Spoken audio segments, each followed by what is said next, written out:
Здравствуйте, дорогие ребята! Мы с вами продолжаем занятия по алгебре и началам анализа 11 класса. И тема нашего сегодняшнего урока – решение систем алгебраических, показательных и логарифмических уравнений. Основные цели и задачи нашего сегодняшнего урока – это повторить способы решения систем показательных и логарифмических уравнений и решать системы показательных и логарифмических уравнений. Давайте вспомним, как решается система показательных и логарифмических уравнений. В основном, для решения систем показательных и логарифмических уравнений необходимо свести систему иррациональных уравнений к системе рациональных уравнений, чаще всего заменой. А потом решать систему рациональных уравнений. И важная вещь, не нужно забывать выполнить проверку. Давайте вспомним алгоритм решения систем рациональных уравнений. Во-первых, можно использовать метод подстановки. То есть из любого уравнения необходимо выразить одну переменную через другую и подставить его в другое уравнение вместо этой переменной, полученное выражение. Затем решить полученное уравнение с одной неизвестной и далее найти решение систем, подставив в любое решение систем полученное решение уравнения третьего шага. Также для решения систем рациональных уравнений имеет место иногда метод почленного сложения или вычитания уравнений систем. Для этого выбирают обычно переменную, у которой удобно сделать одинаковый коэффициент во всех уравнениях системы. Далее сложить или вычесть уравнение системы, то есть в итоге, где коэффициенты у нас были одинаковые по модулю величины, они исчезают, переменные. И мы получим уравнение с одной переменной. Далее решить необходимо полученное уравнение с одной переменной и найти решение системы, подставив любое уравнение системы, полученного решения уравнения третьего шага. Давайте рассмотрим решение показательных уравнений. Решим следующую систему уравнений. 4 в степени x плюс y равное 2. И второе уравнение у нас 7 в степени x минус y минус 1 равное единице. Как решаем данное уравнение? Для этого легче правую часть представить в виде степеней четверки и, соответственно, семерки.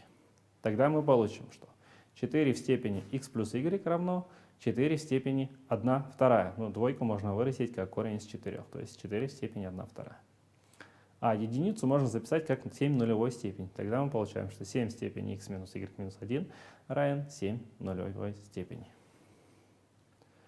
Тогда мы переходим к равносильной системе уже рациональных уравнений. Тогда мы получаем, что x плюс y должно быть равно 1 второй, а x минус y минус 1 должно быть равно 0. То есть мы получим тогда, если мы минус 1 перенесем в правую сторону, мы получим следующее уравнение. X плюс y равно 1 второй, и x минус y равно единице. Здесь можно применить метод почленного сложения, то есть первое уравнение перепишем, а второе уравнение заменим на сумму. Тогда мы получим, что x плюс x нам даст 2x, а y минус y у нас сократятся. И это будет равно 1 вторая плюс единица, это 3 вторых. То есть отсюда следует, что x будет равен 3 четвертых. Подставив вместо x 3 четвертых, мы получим значение y равное минус 1 четвертой. Тогда окончательно мы получаем решение x равное 3 четвертых и y равное минус 1 четвертой. Давайте теперь рассмотрим следующую систему уравнений. Необходимо решить систему уравнений. 7 в степени x умножить на 4 в степени y равное 14, и 7 в степени x минус 4 в степени y равное 5. Как решаем данное уравнение? Сделаем следующую замену. Пусть n у нас равно 7 в степени x, а m у нас равно 4 в степени y. То есть мы здесь применяем метод подстановки. Но важно помнить, что и n, и m должно быть больше нуля. Так как 7 в степени x всегда больше нуля, и 4 в степени y также всегда больше нуля. Тогда, подставив данные полученные новые переменные в нашу систему уравнений, мы получим следующую систему уравнений. n умноженное на m равное 14, и n минус m равное 5. Решаем данное уравнение. Из второго уравнения выразим n, то есть n у нас будет равен m плюс 5. Тогда полученное выражение m плюс 5 подставим вместо n в первое уравнение системы. Тогда мы получим, что m умноженное на n плюс 5 равно будет 14. То есть после раскрытия скобок мы получаем, что m квадрат плюс 5m равно 14. И второе уравнение n равно m плюс 5. Решим первое уравнение системы. Тогда мы получим, что m квадрат плюс 5m, если 14 перенесем в левую сторону, минус 14 равное 0. Один из корней можно заметить, что это число 2. То есть если мы двойку подставляем, 2 в квадрате плюс 5 умножить на 2 минус 14 даст 0. Тогда его можно разложить на простые множители. На m минус 2 и m плюс 7 равно 0. Отсюда мы получим два корня, m равное 2 и m равное минус 7. Значение минус 7 не удовлетворяет условию, которое мы вводили в самом начале, что m должно быть у нас больше 0. То есть это решение у нас отпадает. То есть мы получаем единственное решение m равное 2. Тогда подставим m равное 2 во второе уравнение системы. Тогда я получу, что n будет равен 2 плюс 5 или n равен 7.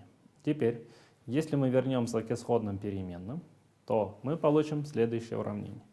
7 в степени x равное 7. И второе уравнение 4 в степени y равное 2. Чтобы решить данное уравнение, давайте левые части представим как степени показателя семерки и четверки. То есть мы получим 7 в степени x равен 7 в первой степени, а 4 в степени y равен будет 4 в степени 1 вторая, так как корень из 4 равно у нас 2.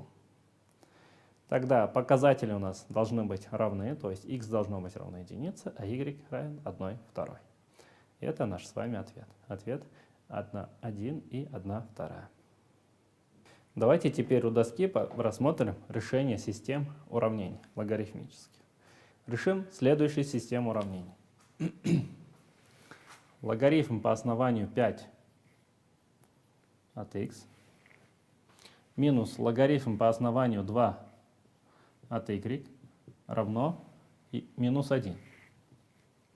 И второе уравнение у нас логарифм по основанию 5x плюс логарифм по основанию 2y равно 3.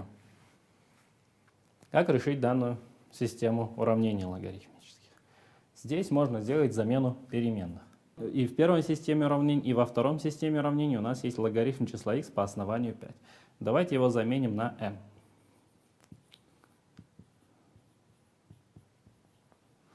Во-первых, прежде чем решаем данную систему, сделаем замечание, что x и y должны быть ОДЗ.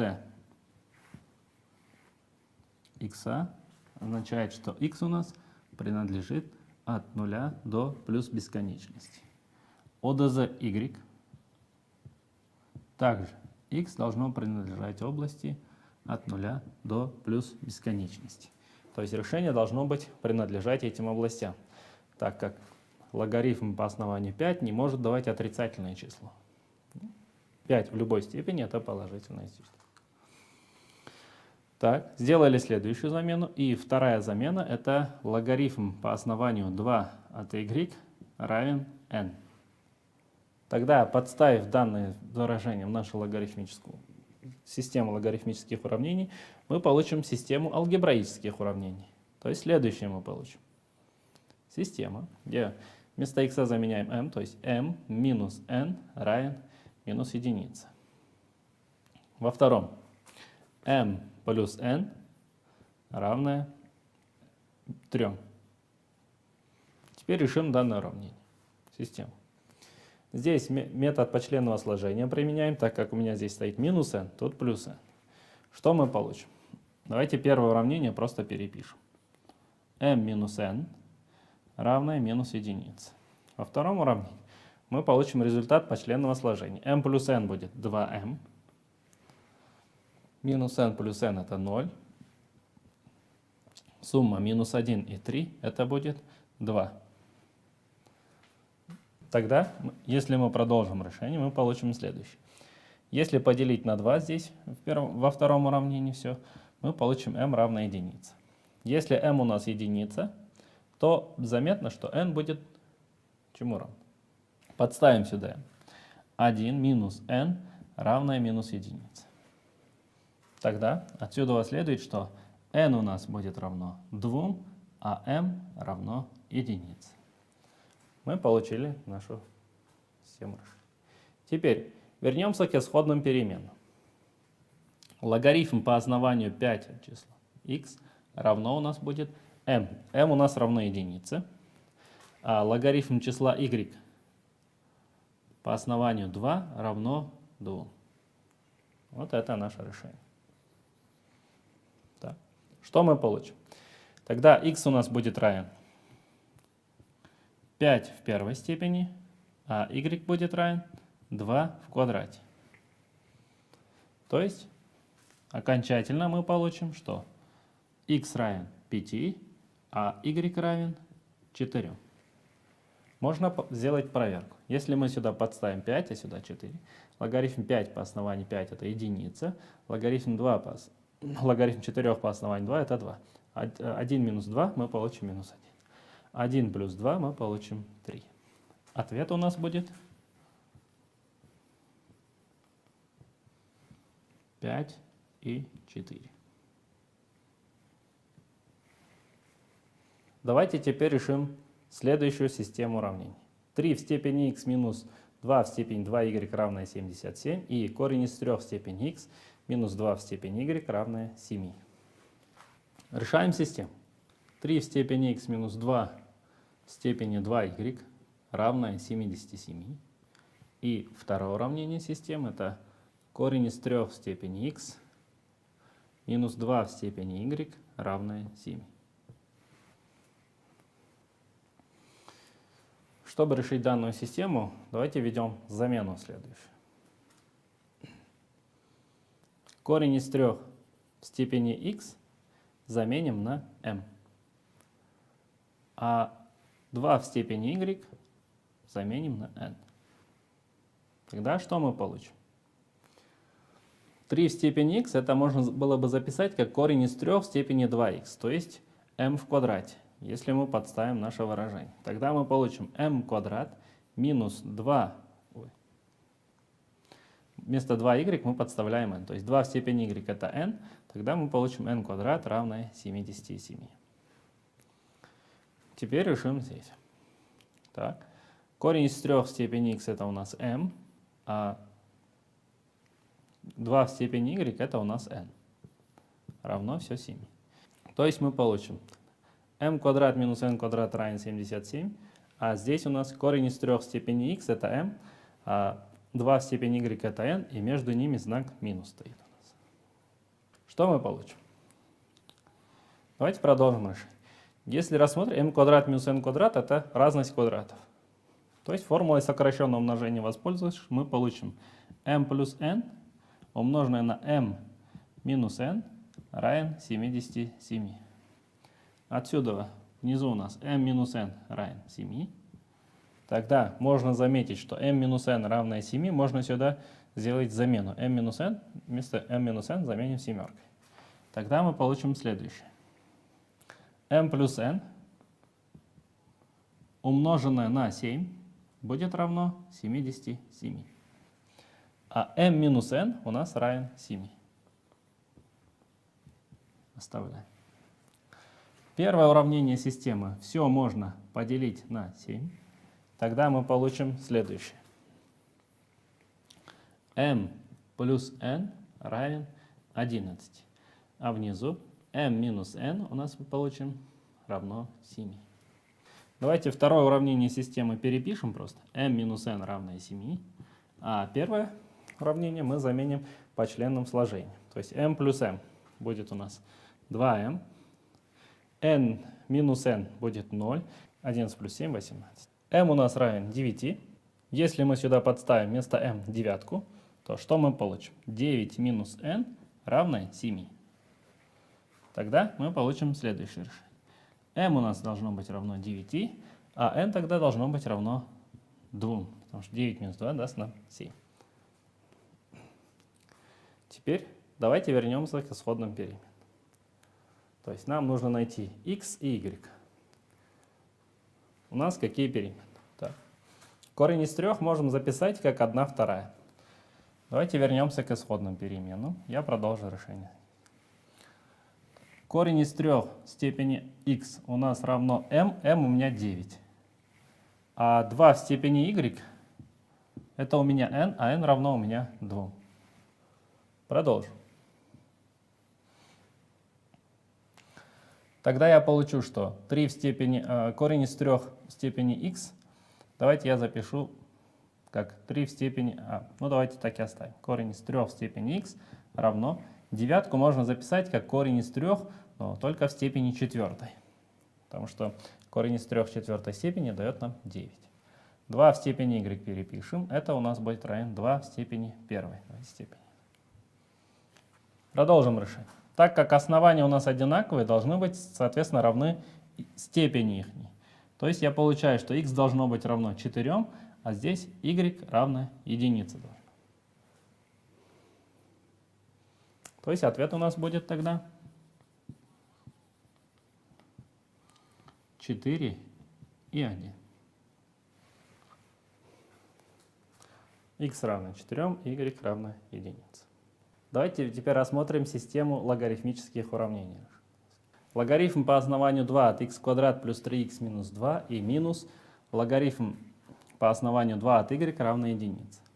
И второй у нас 3x минус y равное 2. Здесь сразу нужно говорить, что ОДЗ, y нам известно, что y должно быть принадлежать области от 0 до плюс бесконечности. Если указать ОДЗ для x, то давайте в виде условия поставим. X квадрат плюс 3x минус 2 должно быть больше 0, так как данное выражение может быть отрицательным. Теперь мы можем продолжить решение. Давайте воспользуемся свойством логарифмов. Разность логарифмов приводит к частному логарифму.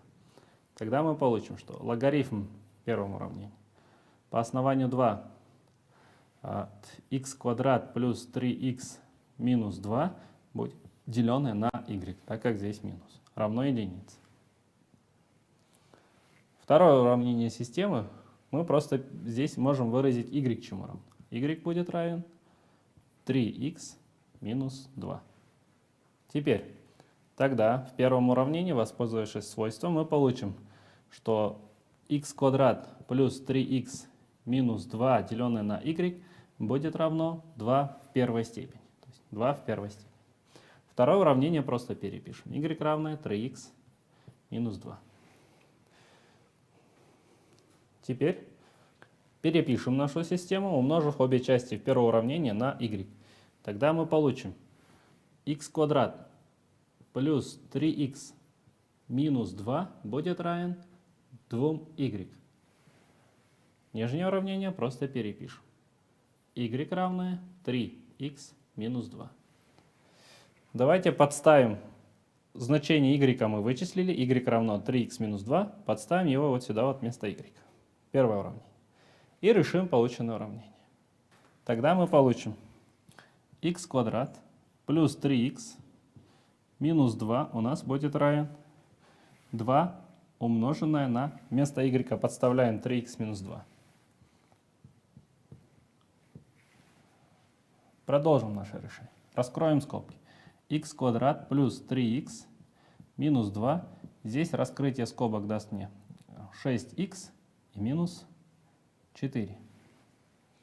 Все перенесем в левую сторону. То есть мы получим x квадрат плюс 3x минус 2 минус 6x и плюс 4 равно 0. Так. Сгруппируем. X квадрат, 3x минус 6x даст нам минус 3x. Минус 2 плюс 4 даст нам плюс 2, равное 0. Из этого уравнения сразу видно первое решение, это x равно единице. Если мы единицу подставим, получим 0. Тогда мы можем данное выражение записать в следующем виде. X минус 1 и x минус 2 равно 0. Отсюда мы получим два решения. Это x равно единице и y равное, x равное 2. X равно единице, x равное 2. Подставив полученные значения вместо x в первое выражение, найдем решение для y. То есть мы получим совокупность решений. Тогда y у нас будет равен, если мы подставим единицу, 3 умножить на 1 минус 2 это единица. И второе решение, это вместо x подставляем 2, 3 умноженное на 2 минус 2. Это у нас будет равно 6 минус 2, это будет 4. Решение y удовлетворяет данному условию, они все больше нуля. Нужно проверить решение для x. Если мы подставим единицу в наше уравнение, получим ли мы выражение больше нуля? Подставляем 1 плюс 3 минус 2 больше нуля. Если двойку подставляем, также больше нуля. То есть мы получили тогда окончательное наше решение. Давайте запишем наш ответ. Решение у нас получилось 2.